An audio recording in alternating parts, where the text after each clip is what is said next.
Amém. 9h01. Nós vamos orar e pedir que Deus nos abençoe nesse dia, especialmente no momento de meditação na palavra dele, para que haja crescimento,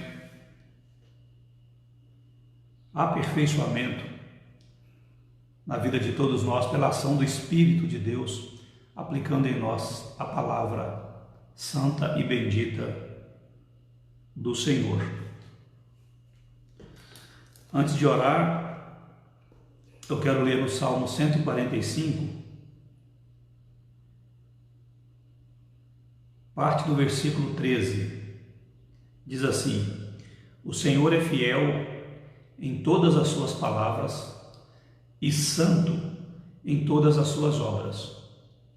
Salmo 145, a segunda metade do versículo 13, repetindo: o Senhor é fiel em todas as suas palavras e santo em todas as suas obras. Oremos. Pai, muito obrigado por esta manhã e também pelo privilégio de podermos falar com o Senhor. Já fizemos isso assim que acordamos, que abrimos os olhos, mas é bom fazer isso novamente e que tenhamos outros momentos ao longo desse dia. Momentos de oração, de comunhão com o Senhor, de busca pela Tua presença, busca pelo conhecimento da Tua vontade, porque como lemos aqui, cremos que o Senhor é fiel em todas as Tuas palavras e santo, puro, em todas as Tuas obras. E queremos conhecer mais e mais do Senhor e queremos que o Senhor trabalhe as nossas vidas, falando ao nosso coração e nos moldando pela ação do Teu Espírito, para que fiquemos mais parecidos com o Senhor, o nosso Deus, o nosso Pai. Sejamos também fiéis nas palavras, sejamos também santos nas obras, na conduta, em todo o nosso proceder. Como santo é o Senhor, como fiel é o Senhor. Obrigado pela noite de sono e descanso. Obrigado porque o Senhor nos despertou com vida para experimentarmos o cuidado do Senhor nesse dia, mas também para vivermos responsavelmente a nossa vida como discípulos e discípulas de nosso Senhor Jesus Cristo. Dá-nos a oportunidade nesse dia de testemunharmos da Tua graça que nos alcançou e nos salvou, nos regenerando para uma nova vida com o Senhor.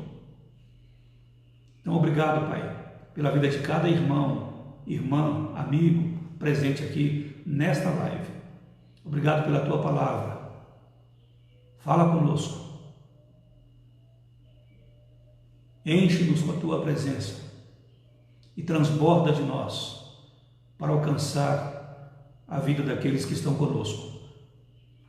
A começar dentro dos nossos próprios lares, onde muitas vezes não conseguimos testemunhar de forma eficaz, onde muitas vezes, ó Deus, temos envergonhado o Teu nome.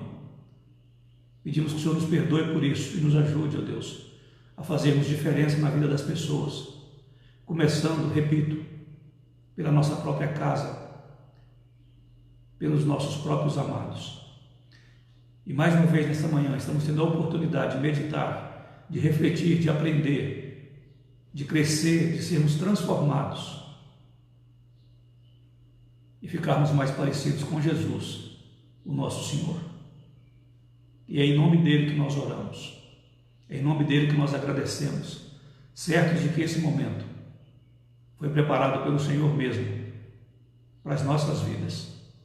Em nome de Jesus. Amém. Querem ouvir mais um hino? Agora o 284.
Amém. Eu queria associar o coro deste hino, do hino 284, com o coro do hino 49. O hino 49 é um dos hinos que eu mais canto e gosto de levar a igreja a cantar em nossos cultos, em nossas reuniões. Você prestou atenção no coro desse hino, na letra do 284? Estou pronto a fazer o que queres, Senhor, confiado no teu poder. Estou pronto a dizer o que queres, Senhor, sempre a ti pronto a obedecer. Será que esta é a nossa realidade, irmãos? Pronto a fazer o que Deus quer? Pronto a dizer o que Ele quer? Pronto a obedecer, confiado no poder dEle? E o coro do hino 49 diz que não é dos fortes a vitória, nem dos que correm melhor, mas dos fiéis e sinceros que seguem junto ao Senhor. Meus irmãos, mesmo dentro do templo, numa reunião presencial, é possível que a gente bloqueie a nossa mente e os nossos ouvidos para não ouvirmos uma pregação, para não prestarmos atenção numa mensagem, porque é uma mensagem que de repente nos incomoda, está nos tirando da nossa zona de conforto. Eu digo isso porque outro dia eu ouvi alguém dizer que pela internet, dependendo da mensagem, as pessoas não assistem, elas correm e vão fazer outras coisas ou vão para outras lives onde a mensagem é mais palatável, a mensagem desce com mais facilidade pela nossa garganta, né? E não incomoda tanto, é uma mensagem mais saborosa. Mas especialmente para vocês que estão aqui, porque não dá para falar para quem não está, não é verdade? Eu queria dizer o seguinte, em relação à mensagem em si, todas as vezes que você for tentado a fugir de uma mensagem, a não ouvir, a não prestar atenção, esta pode ser exatamente a mensagem que você precisa.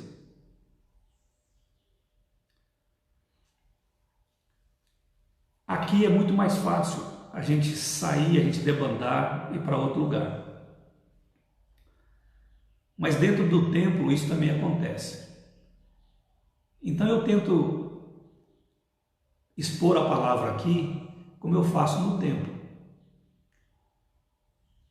Ela sempre vai encontrar um coração aonde se abrigar e aonde germinar e produzir frutos. Mas, seja aqui virtualmente ou lá no templo, quem não quiser ouvir não vai ouvir, não é verdade? Então quem tem ouvidos ouça o que o Espírito diz. Eu quero chamar você para abrir a Bíblia na carta de Pedro, na primeira carta. Estamos meditando nela já há alguns dias. E hoje nós vamos ler no capítulo 2, apenas os versículos 11 e 12. Se você puder, compartilhe o link da nossa live e convide outras pessoas para participar.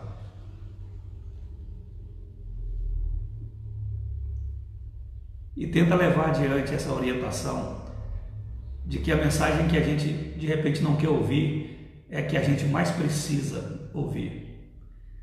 Então hoje o texto para a nossa meditação é primeira carta de Pedro, capítulo 2, versículos 11 e 12 apenas, onde lemos: Amados, exorto-vos, como peregrinos e forasteiros que sois, a vos absterdes das paixões carnais que fazem guerra contra a alma, mantendo exemplar o vosso procedimento no meio dos gentios, para que naquilo que falam contra vós outros, como de malfeitores, observando-vos em vossas boas obras, glorifiquem a Deus no dia da visitação. Meus queridos, nós sabemos que os templos estão fechados. Aqui na nossa cidade houve uma liberação para nos reunirmos, mas na mesma semana as nossas autoridades baixaram outro decreto determinando que não voltássemos a nos reunir. Então estamos ainda fechados. Mas a Igreja de Jesus Cristo não está presa. Como diz Paulo, não está algemada. E não está mesmo. Ou mesmo que a igreja estivesse enclausurada, ela ainda assim estaria em movimento. De alguma forma, a igreja está se movimentando. Os templos fechados, mas a igreja está em movimento. Se nós estivéssemos numa prisão, com as mãos algemadas, com os pés amarrados, com as bocas amordaçadas, ainda assim nós poderíamos orar e clamar o poder de Deus. Se a boca tivesse livre, nós poderíamos cantar como o apóstolo Paulo nas prisões por onde ele passou e evangelizar os guardas, os carcereiros. Mas a verdade é que nós não estamos em prisão, não estamos algemados, nem amordaçados e nem isolados totalmente. Você não está isolado totalmente, está? Não. Você está totalmente parado? Não. Ainda que apenas virtualmente, o que não é verdade, nós estamos nos movimentando. Então, como cristãos em movimento, a igreja está em movimento. E nós não podemos esquecer quem somos. O capítulo 1 da primeira carta de Pedro e o capítulo 2, até o versículo 10, Pedro lembra quem nós somos. Pedro lembra o que foi feito por nós, o que Deus em Cristo nos concedeu. Pedro fala de salvação, Pedro fala de perdão dos pecados. Pedro fala não apenas do perdão dos pecados que cometemos no dia a dia, mas fala de uma nova vida quando Deus nos regenera, agindo na nossa velha e corrompida natureza, nos transformando em novas criaturas. Pedro fala que Jesus nos fez filhos de Deus e herdeiros de Deus, de todas as suas promessas. Pedro vai dizer que nós somos igreja de Cristo, nós somos pedras vivas, porque a pedra angular, que é Jesus, a principal pedra dessa construção chamada igreja, corpo de Cristo, santuário do Espírito, que somos nós, essa pedra viva habita em nós e nos torna pedras vivas com Ele, porque fazemos parte também com Ele de uma mesma construção, que é a igreja, que é o corpo dele mesmo, do qual Ele é o cabeça ou a cabeça. Pedro vai dizer no final da mensagem de ontem, do domingo passado, perdão, capítulo 2, versículos 9 e 10, que nós somos testemunhas de Jesus Cristo para proclamar as virtudes daquele que nos chamou das trevas para a sua maravilhosa luz. Isso quer dizer que nós, além de tudo que o Senhor fez por nós recebemos uma missão. Nós temos uma missão, nós estamos em missão no mundo. Assim eu terminei a minha mensagem do domingo passado. Tempos fechados, mas a igreja está em movimento, porque a igreja está em missão no mundo. E é necessário que essa missão continue sendo realizada, proclamar as virtudes daquele que nos chamou das trevas para a sua maravilhosa luz. Isso é atrair as pessoas com o Evangelho, vivendo e falando para essa nova vida, onde nós já estamos, onde nos encontramos. E talvez uma pergunta que pode surgir na mente de muitos é: como podemos cumprir a nossa missão no mundo, nos momentos complicados da vida? Como podemos cumprir a nossa missão no mundo em tempos de perseguição, como era o caso dos leitores de Pedro? E nós já informamos a respeito disso desde o primeiro estudo, que o povo estava fugindo. Os leitores de Pedro, os primeiros leitores, estavam sendo perseguidos. E Pedro escreve para fortalecer a fé e a esperança, falando quem eles eram e quem nós somos, mas falando também dessa missão. E o que determina o nosso envolvimento com a obra de Deus não é se os momentos são favoráveis ou desfavoráveis. O que determina não é se estamos sendo perseguidos ou temos liberdade de pregar, de viver a nossa fé. O que determina não é se estamos vivendo um tempo de pandemia, que temos que ficar enclausurados a maior parte do tempo, com a nossa liberdade limitada, ou se vivemos um tempo em que não há risco nenhum, seja de perseguição por parte de autoridades e outros seres humanos, seja porque há uma doença, um vírus que pode nos infectar. O que determina o envolvimento com a missão é a nossa consciência de quem somos, daquilo que já foi feito por nós e do tempo em que estamos vivendo, nos dado pelo Senhor das nossas vidas. E seja lá nos dias de Pedro, com seus primeiros leitores, ou nos nossos dias, Pedro nos chama, irmãos, à consciência, não só desse privilégio todo que nos envolve, como homens e mulheres regenerados pela ação do Espírito Santo, que traz a palavra de Deus e aplica essa palavra na nossa vida. Uma palavra que nos salva, que nos purifica, que nos transforma, uma palavra que enche as nossas vidas e que transborda das nossas vidas para fazer diferença na vida de outras pessoas.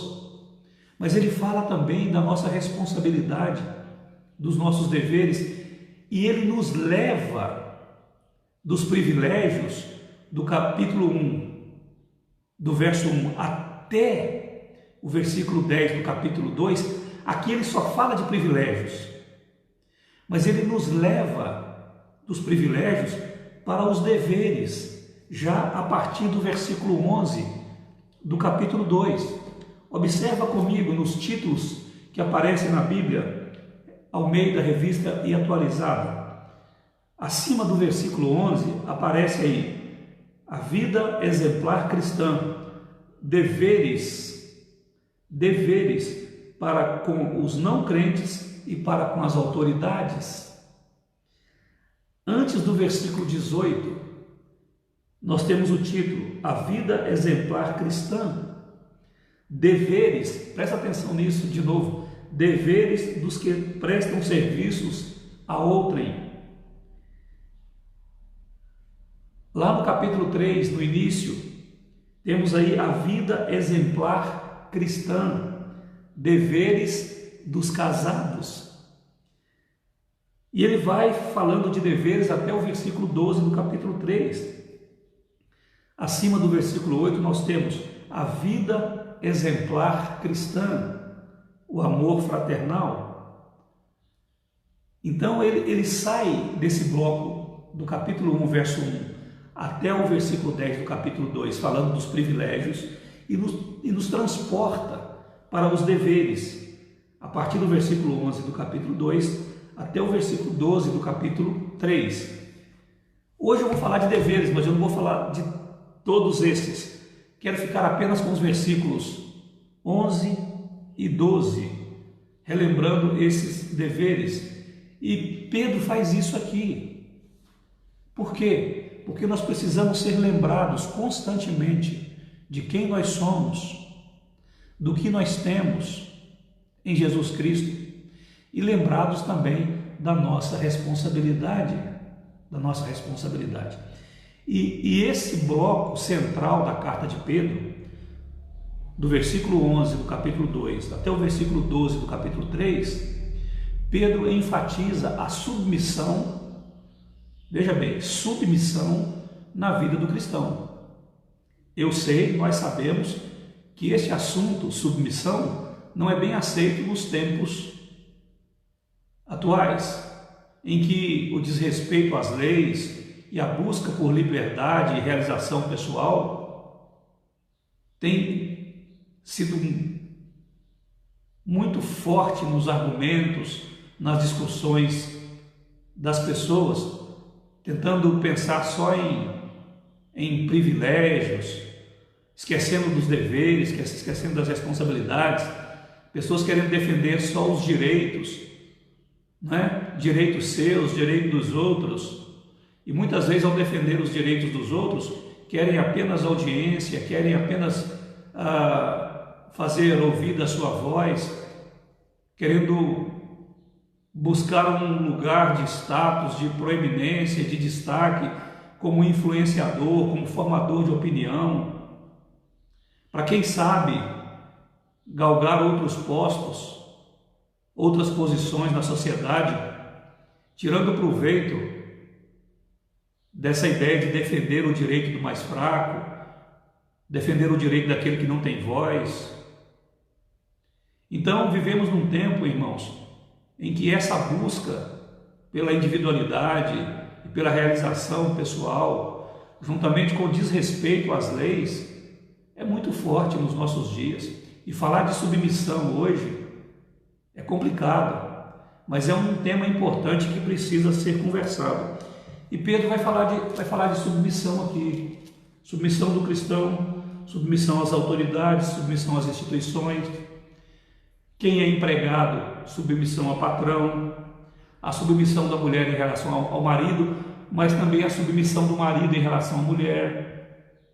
Basta você ler que você vai ver isso aí com todas as letras e com muita clareza. Então Paulo fala dessa submissão, desse bloco central, mas não é o assunto nosso ainda não. Quero apenas destacar para você tomar conhecimento de que esse tema está aqui e é um tema importante, apesar de não ser muito aceito, não é? E Pedro aplica esse tema da submissão, como eu falei, a submissão do cristão, a vida dele como cidadão, a vida dele como trabalhador, a vida dele como marido ou como esposo, né, como cônjuge, a vida dele como membro de uma igreja, como membro de uma comunidade local, né? E se Deus instituiu o lar, e se Deus instituiu o governo humano, e se Deus instituiu a igreja, Deus tem o direito de dizer como essas instituições devem ser administradas. Tem ou não tem? Então, seja no lar, seja na igreja, seja na sociedade, precisamos ouvir a voz de Deus. E Deus deseja que cada um exerça a sua autoridade, mas antes de exercer a autoridade, é preciso saber que nós estamos sujeitos também à autoridade. E eu vejo aqui, meus irmãos, essa preocupação de Pedro em nos lembrar quem somos, mas em nos lembrar também quais são os nossos deveres e responsabilidades e como isso acontece. Então, no texto que eu acabei de ler, versículos 11 e 12 do capítulo 2, Pedro nos chama, nos conclama a levar uma vida consagrada, obediente a Deus, consagrada a Deus e obediente a Deus, cumprindo a nossa missão no mundo, a missão de proclamar as virtudes daquele que nos chamou das trevas para a sua maravilhosa luz, conforme o capítulo 2, verso 9. E eu destaco aqui apenas dois deveres, exatamente porque nós somos cristãos, exatamente porque estamos em Jesus. Então você pode encarar como dois deveres ou como modos de agir na sociedade. Então veja comigo o verso 11 novamente. Amados, exorto-vos, uma exortação clara. Tem gente que não gosta de ser exortado, certo? Mas aqui Pedro está dizendo, eu estou exortando vocês. Então estamos sendo exortados por ele, pela palavra que vem dele. Exorto-vos como peregrinos e forasteiros que sois.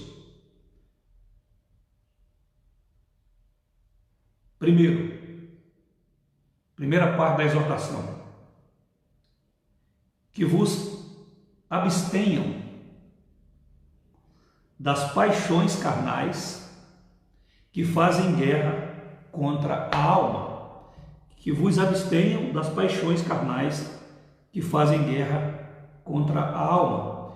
Então, qual é o meu primeiro dever aqui, irmãos? O meu primeiro dever é vencer a guerra contra a minha própria carne. O Dr. Russell Shedd lançou um livro falando do mundo, da carne e do diabo. São os três principais inimigos que nós temos: o diabo, o mundo e a carne, a nossa própria carne.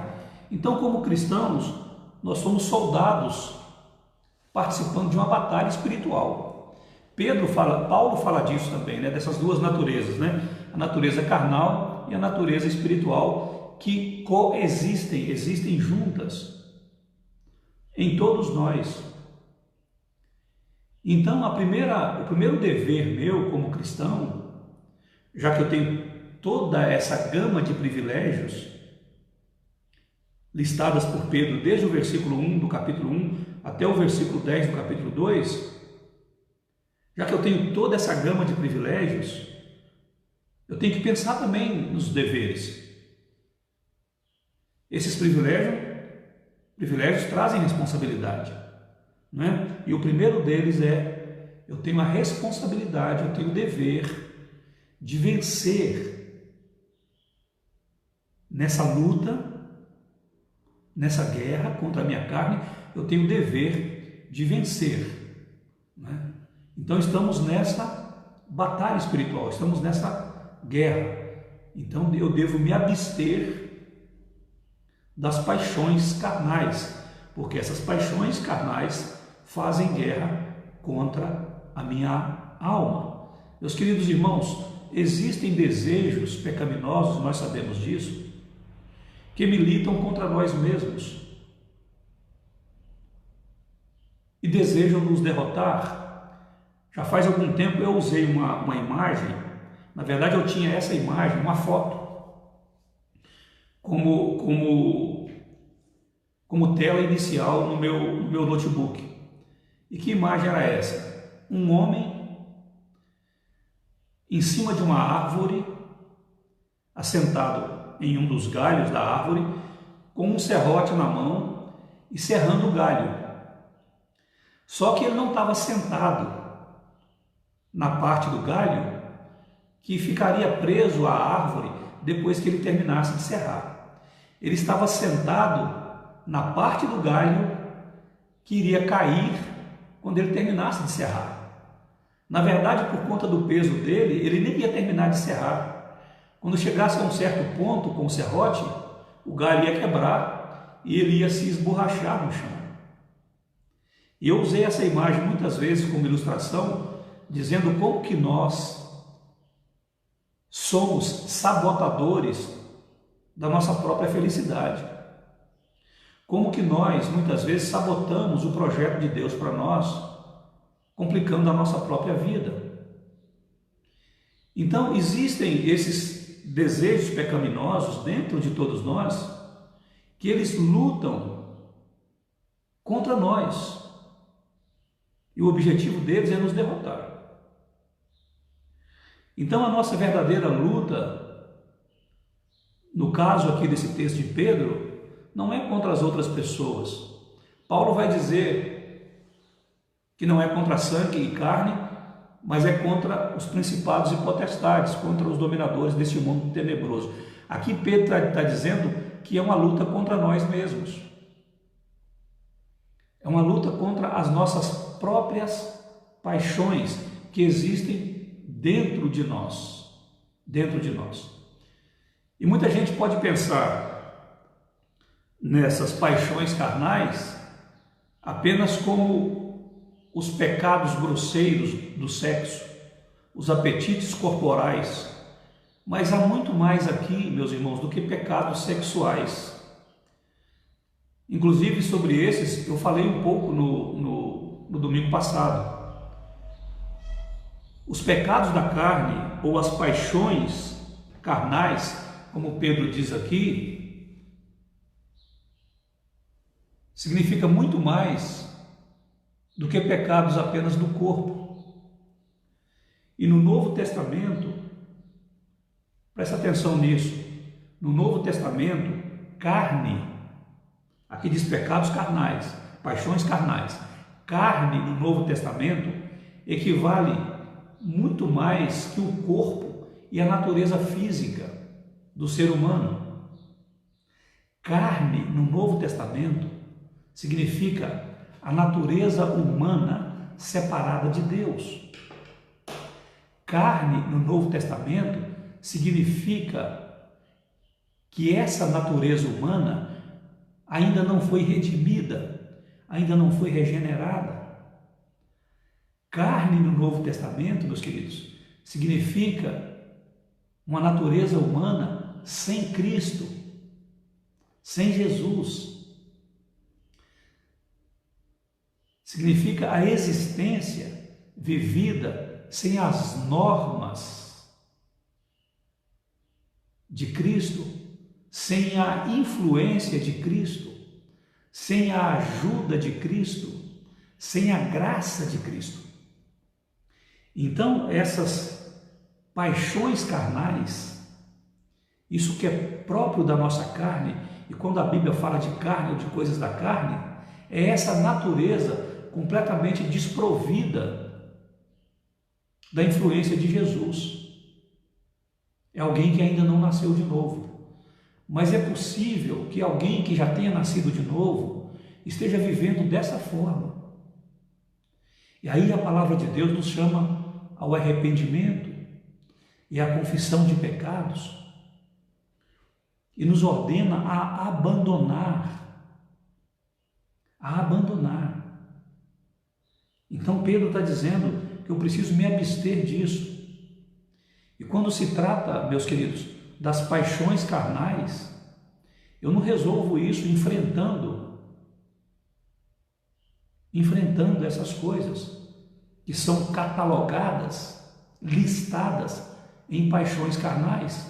Eu resolvo isso fugindo dessas coisas, evitando. Eu me abstenho disso, não praticando. É abstinência mesmo. É não me envolvendo, é deixando de viver, de praticar, de me relacionar com aquilo que pode ser catalogado como paixões carnais. E aqui o que eu tenho? Eu tenho a guerra entre o Adair sem Cristo e o Adair convertido. Então é a guerra da Lucimar sem Cristo e da Lucimar nova criatura. É a guerra da Lídia sem Jesus com a Lídia que já se tornou templo do Espírito Santo. É a guerra da Lloyd, da Alice, da Maria Garcia, da Áurea, da Miriam, do Nicomedes, da Dona Otelina. É a guerra da Graça, da Melina. É a guerra do Marcelo, do Fiuza, do Plínio, do Cleuton, da Sol, da Esna. De um tempo em que não tínhamos Jesus, com esse novo eu, agora com a presença de Jesus. É uma guerra entre eu e eu mesmo, porque essas paixões estão aqui dentro. Mas Jesus também está aqui dentro. E essa nova natureza, para a glória de Deus, está sendo edificada, desenvolvida, em crescimento. Então, muita coisa da velha natureza continua presente aqui. E você pode estar se perguntando, pastor, mas que paixões são essas? O próprio apóstolo Pedro apresenta aqui 3 relações, 3 listas. E eu repito, essas paixões carnais, elas vão muito além de pecados sexuais, mas são também pecados sexuais. São também. Mas veja as listas do apóstolo Pedro. Capítulo 2, verso 1, mensagem da semana passada. Ele diz assim: despojando-vos, portanto, de toda maldade e dolo, hipocrisias e invejas e de toda sorte de maledicências. paixões da carne, pecados da carne. Agora no capítulo 4, verso 3, ele tem uma outra lista. Porque basta o tempo decorrido para teres executado a vontade dos gentios, tendo andado em dissoluções. Vá para o dicionário e pesquisa o que é isso. Dissoluções, concupiscências, borracheiras. Você pode não saber o que é, mas Pedro está falando. Isso não pode fazer parte da sua vida se você é crente em Jesus Cristo, se você é nova criatura. Orgias, bebedices e detestáveis idolatrias. Irmãos, a idolatria é um pecado grave. É um pecado grave. A idolatria ofende a Deus. Por conta daquele bezerro de ouro que foi feito por Arão, muita gente morreu. E é isso que o pecado traz. O pecado traz a morte, enquanto que Jesus traz a vida. Mas às vezes nós estamos vendo coisas morrer na nossa vida, mesmo sendo nós cristãos, por falta de consagração pessoal. Porque não estamos nos despojando da roupa da velha natureza, porque não estamos nos abstendo das paixões da carne, como estamos meditando aqui. Então algumas coisas estão morrendo por falta de consagração pessoal. Somos crentes, mas vivendo como gentios, como não crentes. É hora de mudar. É hora de mudar. Porque temos uma missão no mundo. E querendo nós ou não, a nossa vida divulga o cristianismo, divulga Jesus.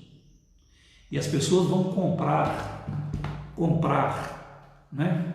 Entre aspas, no bom sentido, vão comprar esse produto ou vão recusar esse produto por causa de nós. Nós somos os vendedores, nós somos os modelos. Nós é que fazemos o marketing com a nossa vida, a respeito de Jesus, da igreja, do cristianismo. Então, como cristãos, nós não podemos viver como gentios, como pagãos, como os incrédulos. Olha a outra lista de Pedro, aqui mesmo no capítulo 4, versículo 15. Não sofra, porém, nenhum de vós como assassino, ou ladrão, ou malfeitor, ou como quem se intromete em negócios de outrem. Veja bem, talvez você não conheça nenhum crente que seja assassino, mas é possível que a gente conheça crentes ladrões. Pastor, mas será que tem? Tem crente que rouba? Uma palavra bíblica e um exemplo de algo que eu vivi. Através de Malaquias, Deus fala com o povo dele para parar de roubar. E roubar dele. E o povo perguntava assim para o profeta: mas em que nós estamos roubando a Deus? E Deus disse: nos dízimos e nas ofertas. Então tem crente ladrão e rouba de Deus, rouba nos dízimos e rouba nas ofertas. Eu conheci crente fiel nos dízimos e ladrão nas ofertas. E pior, quer dizer, não sei se é pior, eu conheci um crente que foi disciplinado comigo na presidência do conselho, porque ele era um presbítero e era tesoureiro da igreja, e ele roubava os dízimos depositados no gasofilácio. E ele tinha uma doença, irmãos, só podia, e o diabo tirava proveito disso. Porque depois que ele foi disciplinado na igreja, Ele foi pego roubando num supermercado, escondendo coisas debaixo da camisa. Já pensou nisso? Como que fica a igreja? Pior, como que fica o nome de Jesus e o Evangelho? Com crentes dessa natureza, frequentando a igreja, envolvido com a igreja, representando Jesus na sociedade. E ele não precisava, se é que existe a necessidade de roubar para viver. A gente pode pedir. E se vivemos numa comunidade cristã, essa comunidade é responsável pelo nosso bem-estar em todos os sentidos. Então um cristão não precisa roubar. Por mais que ele esteja passando necessidade, ele tem uma família, e falo da família da fé ao lado dele. Então podemos talvez não conhecer, ou imaginar que tem cristão que seja assassino, mas tem cristão ladrão, tem os malfeitores, os praticantes de obras más. Estou dizendo isso porque daqui a pouco eu vou falar de um privilégio nosso. E tem aqueles intrometidos que gostam de bisbilhotar a vida alheia e se envolver na vida alheia, deixando de cuidar da própria vida. E você conhece gente assim. E talvez você tenha sido alvo de gente assim. O que não pode é você e eu sermos assim. Mas além dessas listas de Pedro, o apóstolo Paulo tem uma listinha dele. Se você tiver com a Bíblia em mão, até para reavivar a sua memória, olha a lista do apóstolo Paulo, falando de coisas da carne, em Gálatas 5, a partir do verso 19. Ora, as obras da carne são conhecidas e são prostituição, impureza, lascívia, olha a idolatria aí de novo, idolatria, feitiçaria,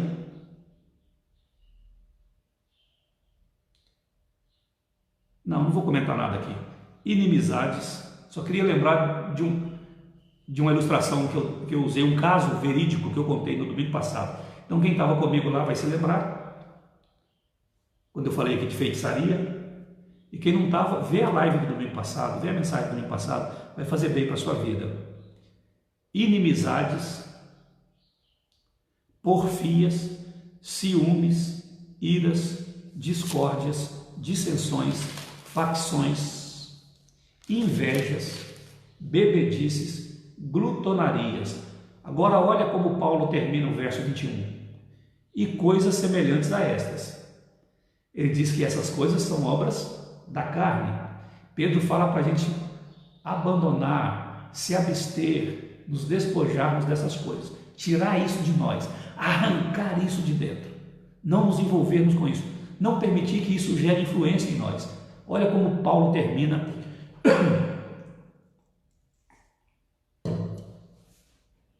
o verso 21, a respeito das quais, essas coisas e coisas semelhantes, a respeito das quais eu vos declaro, como já outrora vos preveni. Estou falando agora, estou repetindo o que eu já disse antes, é o que ele está falando aqui.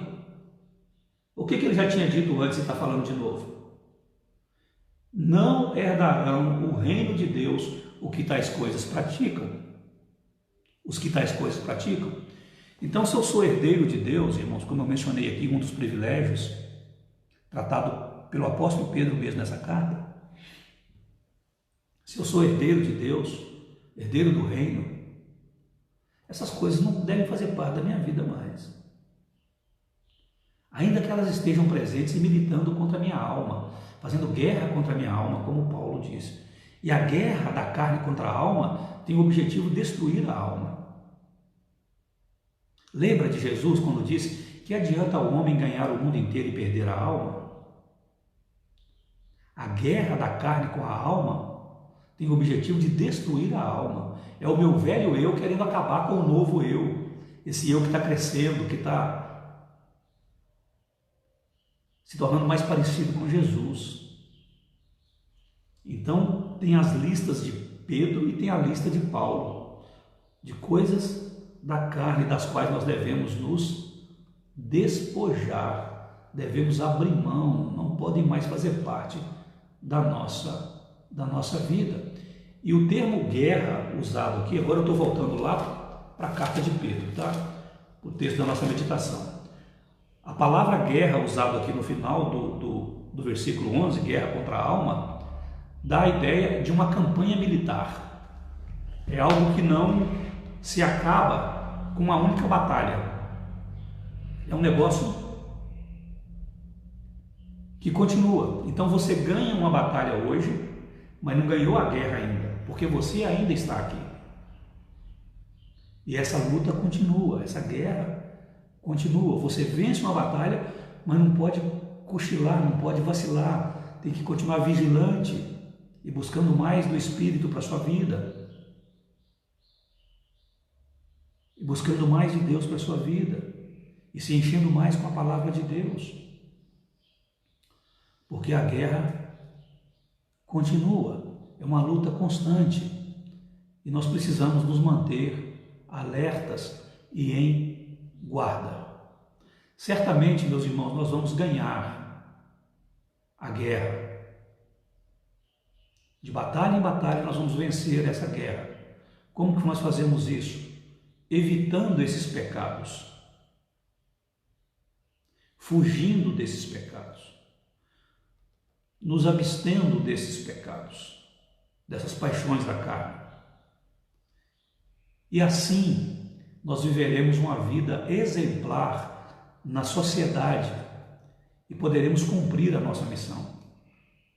Poderemos mesmo com a boca fechada ser exemplo para outras pessoas buscarem a Cristo, porque as pessoas nos observam como observavam os leitores de Pedro, conforme está no versículo 12. As pessoas nos observam, as pessoas nos analisam. Alguns tiram conclusões precipitadas e podem errar a nosso respeito, mas outros param e pensam e olham e dizem assim: olha, aquela árvore ali é uma boa árvore, olhando para nós. Olha os frutos que ela está produzindo. Mas às vezes a conclusão pode ser: essa árvore ali não é confiável.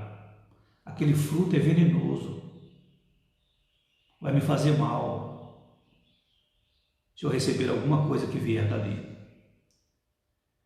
Então ganharemos a guerra vencendo as batalhas no dia a dia, evitando esses pecados ou as paixões carnais, como Pedro diz aqui, não é?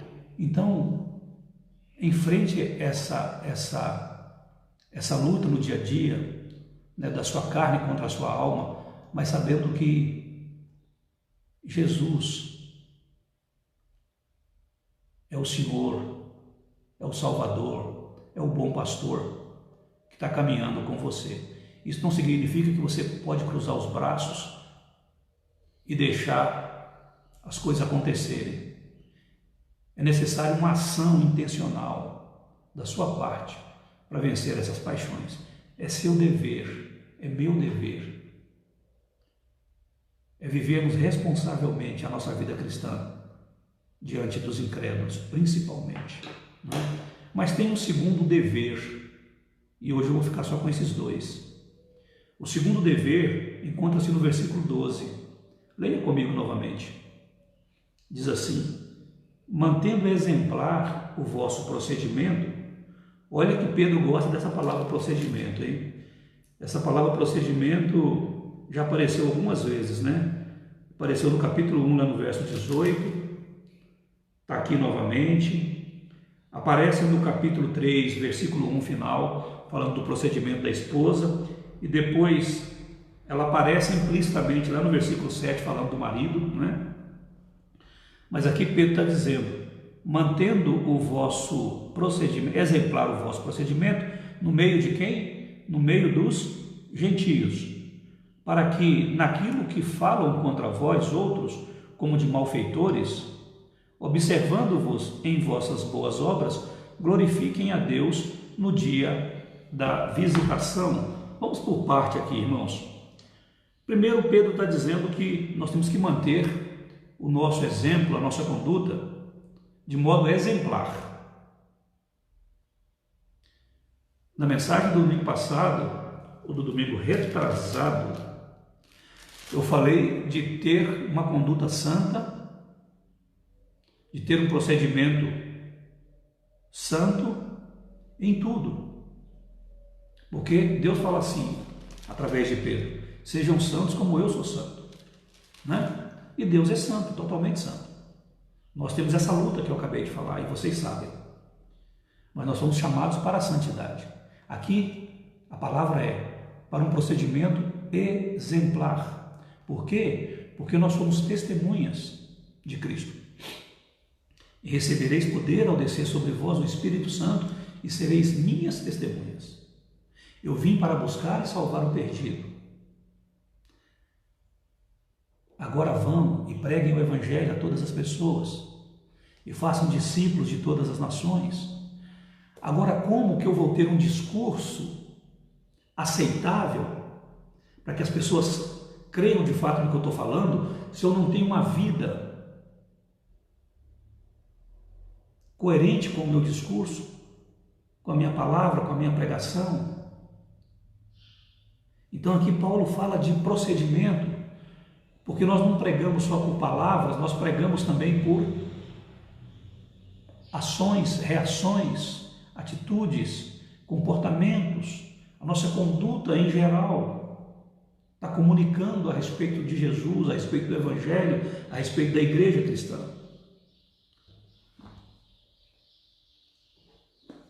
Então ele diz que o nosso procedimento deve ser um procedimento exemplar. E ele diz entre os gentios. E veja, gentios aqui não tem relação com alguma raça. Não é uma raça de gentios. Mas gentio aqui, irmãos, é sinônimo de não salvos, não convertidos. Gentios aqui é diferente dos judeus, mas especialmente dos judeus crentes. Assim como hoje, quem não é cristão hoje, protestante, evangélico, quem não nasceu de novo, é gentio. Então, o termo gentio aqui é usado nesse sentido, tá certo? Então, aonde deve ser o nosso procedimento exemplar? Entre os não cristãos. Pastor, entre os crentes está liberado para eu viver? Não, não está. Mas entre os crentes a gente toma cuidado, é verdade ou não é? E quando a gente não toma, tem gente que está lendo Bíblia igual eu, e quer a mesma coisa, e ele vai me exortar. Ele vai me dar uma palavra que vai me fazer pensar e voltar para o caminho. Mas entre os gentios, eles podem até questionar, mas dificilmente eles vão nos exortar com autoridade espiritual, mesmo porque eles não nasceram de novo ainda, mas Deus pode falar através da boca deles. Mas a gente não vai estar muito preocupado com eles, porque lá entre eles, muitas vezes, o que nós queremos é dar vazão aos desejos da nossa carne, a viver com mais liberdade, a ser a gente mesmo, no sentido da velha natureza, coisa que a gente toma cuidado para não evidenciar entre os crentes. Então, é entre os não crentes que o proceder do crente deve ser exemplar, mesmo porque a sociedade não crente é muito mais ampla do que os convertidos que vivem nela. E um outro detalhe, irmãos, esse bom proceder deve ser evidenciado por nós para calar a boca daqueles que falam contra nós, porque eles falam com ou sem motivo. Era assim no passado. Tem coisas terríveis que eram ditas sobre os cristãos do passado, que eu não vou mencionar aqui agora, mas eles falam contra a igreja, eles falam contra o Evangelho, eles falam contra Cristo, porque falam contra nós. Repito, muitas vezes com razão, e aí eu tenho que mudar minha vida e ter um proceder elogiável, ter conduta admirável, para que ainda que eles continuem a falar mal, eles vão perceber que tem coisa boa acontecendo, tem mudanças sendo promovidas. E agora, aqueles de quem eles falavam mal serão alvos de admiração, porque estão sendo bons exemplos por causa desse procedimento mudado, transformado e exemplar. Então, não podemos dar motivos. Temos que evitar toda e qualquer palavra, toda e qualquer atitude que depõe contra o Evangelho, que dificultem as pessoas de crerem em Cristo, de se envolverem com a igreja. E Pedro fala disso aqui, não é? Ele diz, olha, falam contra vós outros como malfeitores, observando-vos em vossas boas obras. Então, o procedimento exemplar significa a realização de boas obras. De boas obras. As pessoas estão observando. E vai chegar uma hora que, se não tiver motivo, elas não serão levianas de ficarem falando e acusando sem prova, mesmo porque daqui a pouco vai ter gente nos defendendo. Por isso precisamos ser bons exemplos, ter procedimento e conduta admiráveis no meio dos não crentes. Somos observados, falam mal, com ou sem motivo, mas se a vida estiver mudando, alguém vai dizer, olha, observa de novo, repara novamente, essa pessoa não é bem assim como você está falando.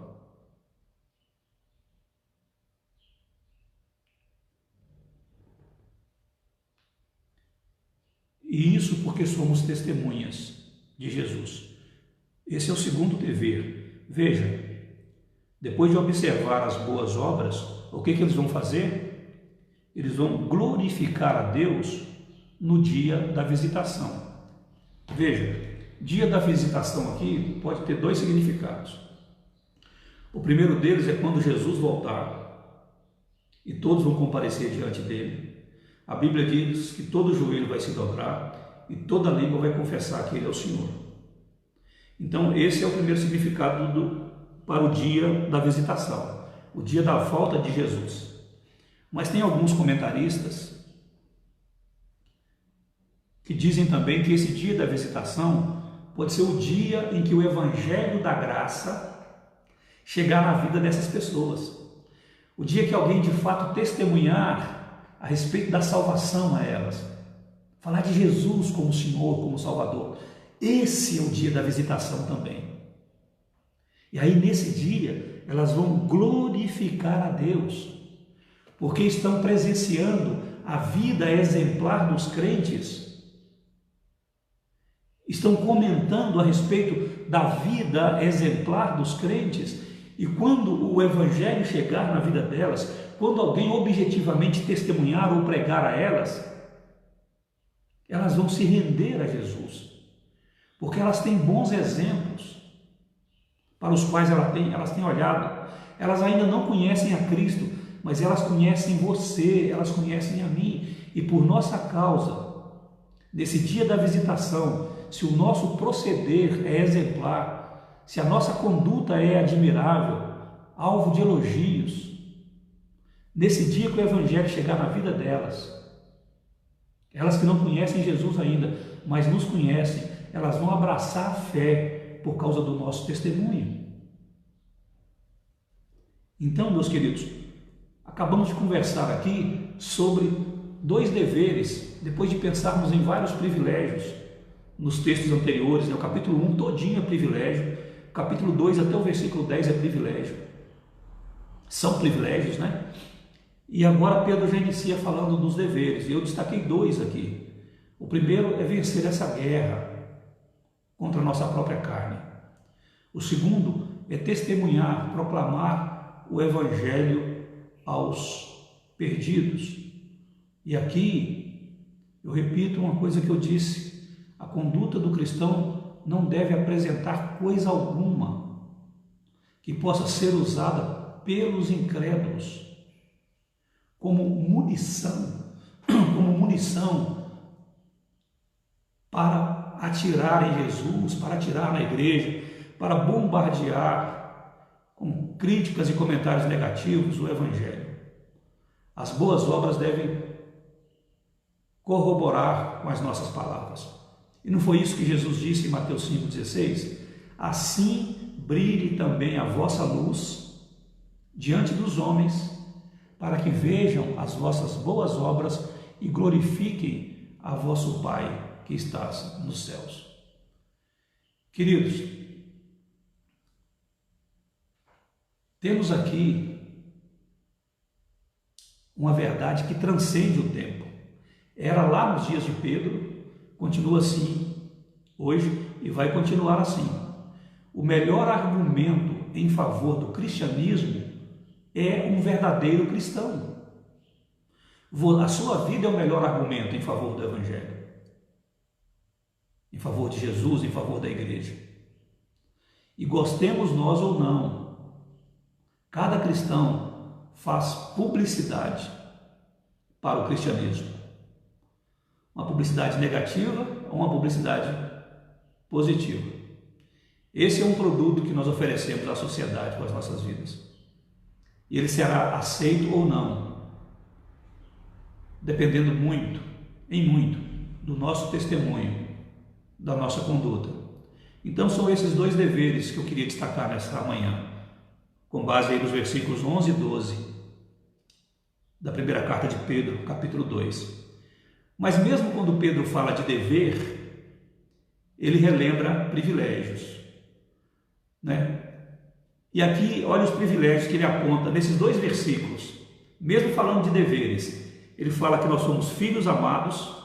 É assim que ele começa o versículo 11. Não esqueça disso. Você é amado, você é amada de Deus.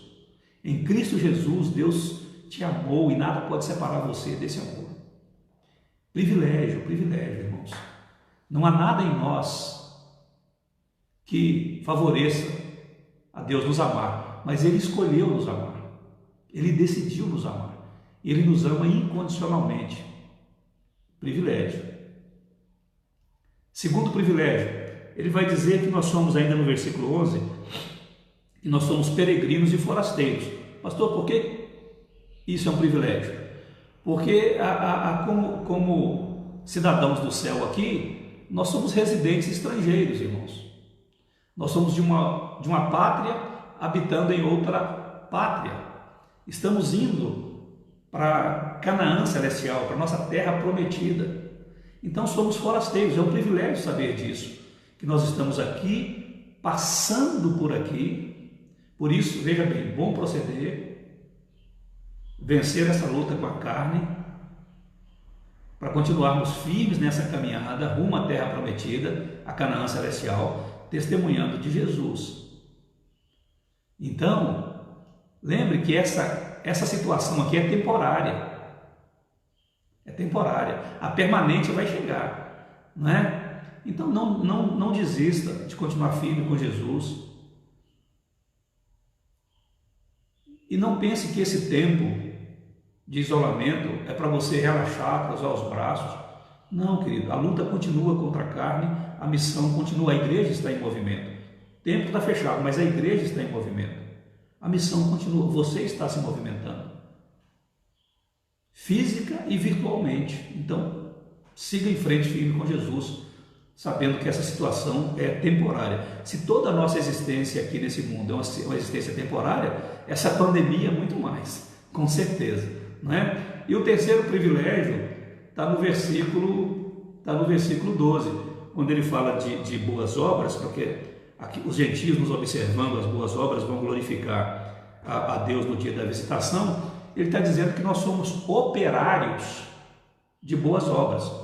Nós estamos trabalhando, né? Estamos numa obra, mas essa obra é boa, ou precisa ser boa a partir daquilo que estamos realizando, que estamos produzindo, que estamos edificando, construindo, etc. Nós somos chamados para as boas obras. Jesus nos salvou para as boas obras, não é? E não somos salvos por elas. E eu queria que você lembrasse de uma coisa. A gente às vezes corre de um extremo e cai em outro. A gente foge do extremo da salvação pelas obras, diz assim, não, vou cruzar os braços, porque eu não sou salvo pelas obras mesmo, vou ficar sossegado. Sou salvo em Cristo, pela graça, quando Deus me concede a fé, para eu crer em Jesus e ser transportado das trevas para a luz. Mas é Ele quem faz isso. Ele é quem faz isso. Mas depois de salvo, eu penso assim, já que eu não sou salvo pelas obras, então eu posso cruzar os braços. Não pode. Não pode. Porque tem um outro extremo. É querer viver a salvação sem obediência. Então, o Deus que nos salva pela fé, não por obras, mas é graça dele, ele nos dá ordens, mandamentos. Ele traz a nós os privilégios, mas ele nos dá responsabilidades e deveres. Então, mesmo quando somos lembrados dos nossos deveres pelo apóstolo Pedro, ele ainda pontua privilégios. Lindo isso, exatamente para a gente não esquecer quem nós somos, o que nós já recebemos, o que já temos, mas também aquilo que nos cumpre realizar exatamente por conta do que nós somos em Cristo, o que Deus nos tornou em Cristo. E todas as bênçãos que advêm desse novo estado nosso, estarmos em Cristo, novas criaturas.